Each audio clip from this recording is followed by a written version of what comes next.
So as I close, I want to thank the Minister, Christina McKelvey, for her unstinting and generous support throughout this time. What a true champion for equalities you are, Minister, and we are so thankful to have you with us. And to the First Minister for tasking us with this work. At our first meeting, you asked us to make your life difficult. I'm not sure if you regret that or not, First Minister, and I mean this in the kindest way possible. I really hope we have. The First Minister's strong support for gender equality has inspired and motivated us as a council to be courageous and to aim high in our ambitions for change. And so we hope that we have done that trust justice.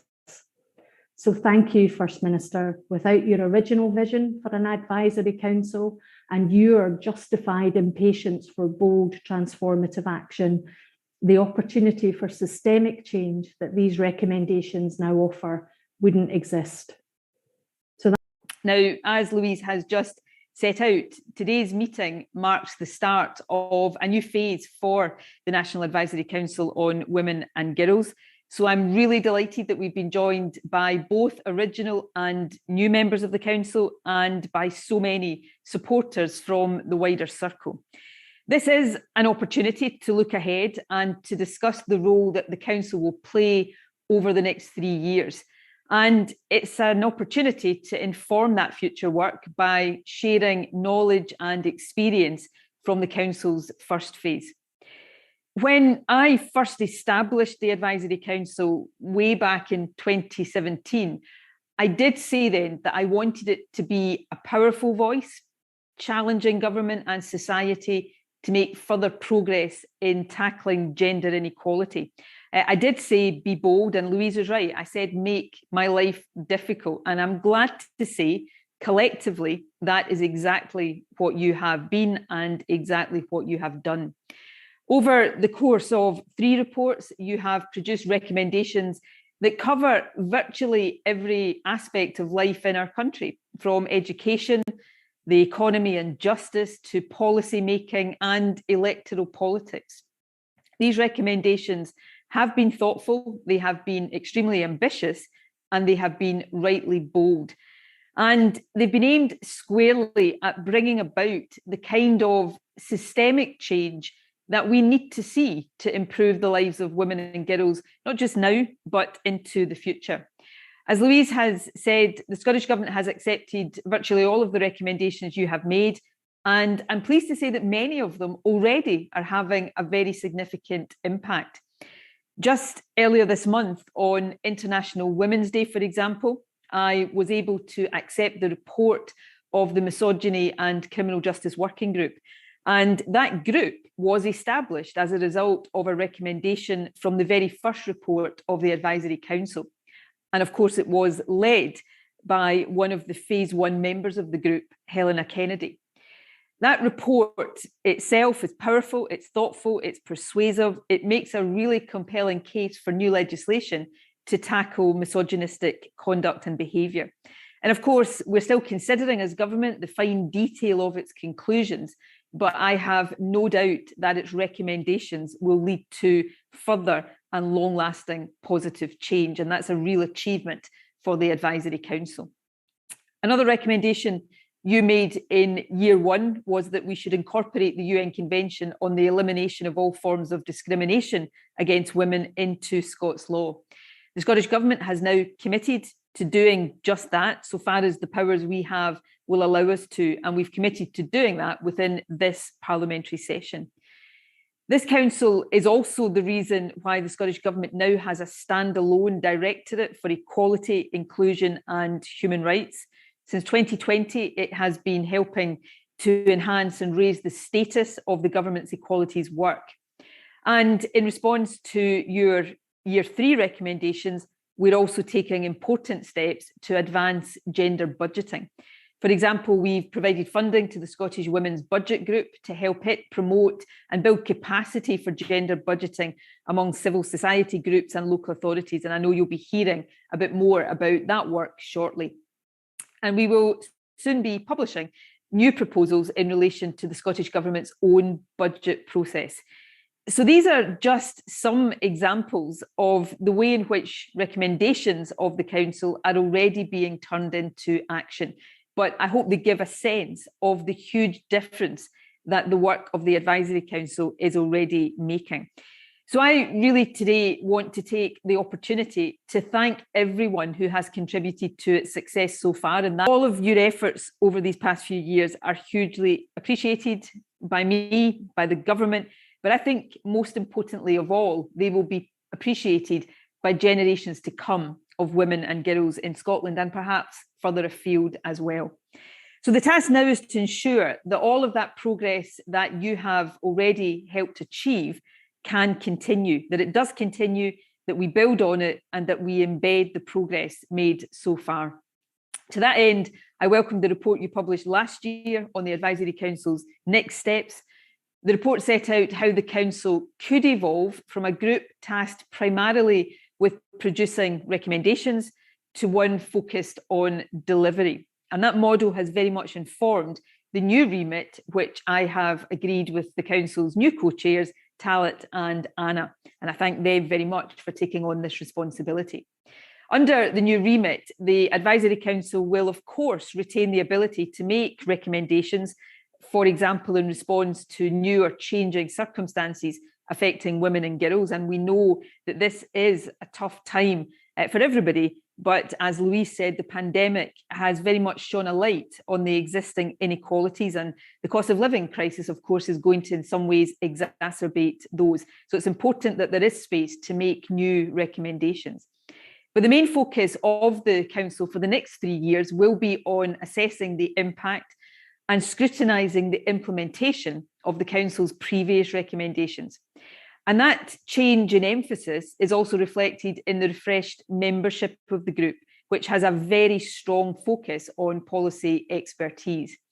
I want to thank all of the new members of the Council for agreeing to serve, but I also want to thank those of you who are continuing your membership. That will be important in ensuring some continuity, and those of you who had a hand in making the recommendations, helping to ensure that those recommendations are implemented. As though your efforts will now be supplemented by the creation of a new review group comprising women from marginalised communities. Their experiences will help to inform and guide the work of the Council over the next 3 years. And that kind of wider engagement has been really central to all of the work that the Advisory Council has done since 2017. And in this new phase, it will continue to be vital in helping all of you reflect the experiences of women and girls in all of our beautiful diversity right across Scotland.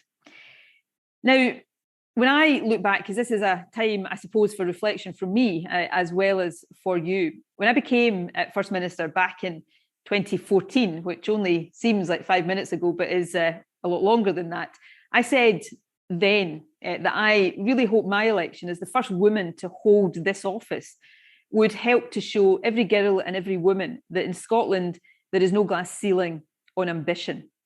That principle, that vision, that ambition that everyone in our society has an equal right and should have an equal opportunity to succeed is central to everything I try to do and everything that my government tries to do every single day. In recent years in particular, I think we have made some real progress towards that ambition. But I am under no illusion that we still have a very, very long way to go. Over the past few years, the Advisory Council on Women and Girls has done a fantastic job of identifying the changes our society needs to make. And in the next 3 years, you will continue to have a central role in making sure these changes come to fruition so that that ambition in Scotland can become a reality. So today, thank you very much, First Minister. Thank you for offering of your reflections there. It's all been incredibly helpful to hear how you felt the phase one has gone, and really good to get a bit of insight into the early impact that the Council has had in terms of those recommendations that you've touched on. And I also just really want to thank you for your feminist leadership and ensuring and putting in place this Council so that we are able to take some meaningful steps towards women's equality in Scotland. And on behalf of the Phase 2 Council members, we'd like to thank all of the Phase 1 Council members who got us to this point. You produced a set of recommendations which are bold and wide-ranging, and we know that if they're implemented in line with the Council's ambitions, that they will create change for women and girls in Scotland. So, as has been mentioned already by the First Minister and by Louise, is that Phase 2 is going to be a little bit different from Phase 1. There are two, I suppose we see it as an opportunity to do things differently, really. There's two interrelated core elements that I'd like to talk, and then also come on to what the role of the circle is going to be in Phase 2. These two interrelated core elements, which First Minister has already mentioned, are accountability and participation. And we see this, as I mentioned, as an opportunity to do things differently. We see recommendations made all the time, but even when the recommendations are accepted, what we do see instead is an implementation gap. That is a routine problem that we see all the time. And Scottish Government has accepted the Advisory Council's recommendations. That is, of course, very welcome. But we do know that recommendations on paper don't create change. So what we want to do, first of all, is to build on the accountability days that were held in Phase 1. And our aim in this next phase is to develop a Scottish model of accountability and scrutiny so that learning can be shared beyond this space, and hopefully that model can be applied in other areas too. So we'll be gathering evidence, we'll be asking difficult questions of Scottish Government officials, and we'll be providing challenge. And really welcome, I think the First Minister saying that she welcomes that challenge too. Because we know that if systemic change is to be realised, then that is the necessary steps that need to be taken. So our first task after today for the Council is to design that model. And we'll be coming back to the circle once we've finalised our work plan to let you know how things are going to be progressing. In parallel with this work and related to it, we'll be convening a lived experience panel of women who will work with the Advisory Council to scrutinise the implementation of recommendations and also hold Scottish Government to account. Members will be drawn from community and grassroots organisations. They'll be women with lived experience of intersecting inequalities and poverty, and those who have less access to power and influencing. The panel will receive capacity building and payment for their work, and they will be supported and facilitated in their own work, but also they'll be identifying the direction that they take. So the recommendations and the topics that they want to focus on will be determined by them to ensure ownership. Finally, we also wanted to take the time today to set out what our ambitions are for the Circle in Phase 2. In Phase 1, it's been clear that the Circle has galvanised widespread interest and excitement about the Council's work. And I think, importantly, it's created a space where people could come together with a shared goal of advancing women's and girls' equality in Scotland. We want to see the Council mirroring the wider Phase 2 activity, so moving from identifying solutions to taking action. And during Phase 1, we were delighted that many members pledged to take action, but we're now keen to know how this has been taken forward and the change that you've seen in your workplaces, your organisations, and in your communities. We want to showcase good practice, and we'll create a space where members can share and learn from each other. And importantly, where there have been barriers, we want to know about those too. We want to know what additional support would be useful for Circle members. And the Phase 2 Council is really looking forward to working with you and hearing all about the great work that you've been doing. And one other element that we're going to be considering, which the First Minister also touched on, it's making sure that we've got a capacity really to build in the here and now, because we know that since the first report of the Council was published, and even the third report, is that things have changed quite a bit. We know that COVID has had a disproportionate impact on women, and particularly marginalised women. And we know that we're entering one of the starkest cost of living crises, which will impact women disproportionately again, including those women who are from marginalised communities. So we're always going to be mindful of our current context, how that relates to the recommendations, but also be thinking about what else needs to be done to mitigate the impact of our economic context. I invite the speakers to present. I want to add a little bit to the space that we're talking in at the moment and set the tone for how we will be working as a National Advisory Council. When we talk about gender equality, we cannot pursue that assuming that women are a homogenous group. For example, we know that working class women of colour are significantly more likely to be locked into low pay and precarious work. That is the intersecting inequalities of race, class, and gender. We must understand that intersecting inequality to be able to competently deliver for the women who need change the most, the women furthest away from access to power, opportunity, and wealth. That is the purpose of an intersectional perspective. That is the purpose of intersectional delivery. And when we talk about women and girls as a National Advisory Council, our work will be intersectional in understanding that we have to start from the women that are most marginalised to be able to deliver for all women and girls in Scotland. We don't want intersectionality or intersectional analysis to be something that's done on the side. It will be threaded through as part of the core element of the work that we do as National Advisory Council Women and Girls. Intersectionality and an understanding of intersecting and compounding inequalities is fundamentally about rejecting oppression and inequality across all areas for all women. And if we develop policies and systems and services for those most marginalised, we will make them fit for purpose for all. So what does that require? It requires delivery that understands and tackles intersecting inequalities. It requires, for example, anti-racist delivery and disability inclusion built into gender equality work and initiatives. Otherwise, we will only be working for those who already have at least some access to opportunity.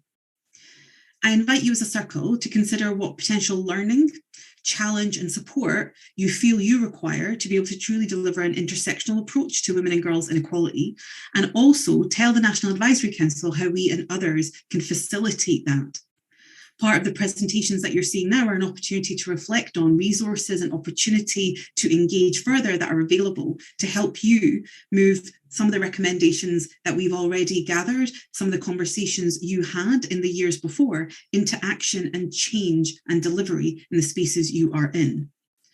I invite you to reflect on presentations, resources and examples being shared and consider how you can challenge gender inequality in the spaces you occupy through a nuanced, power redistributive and intersectional lens.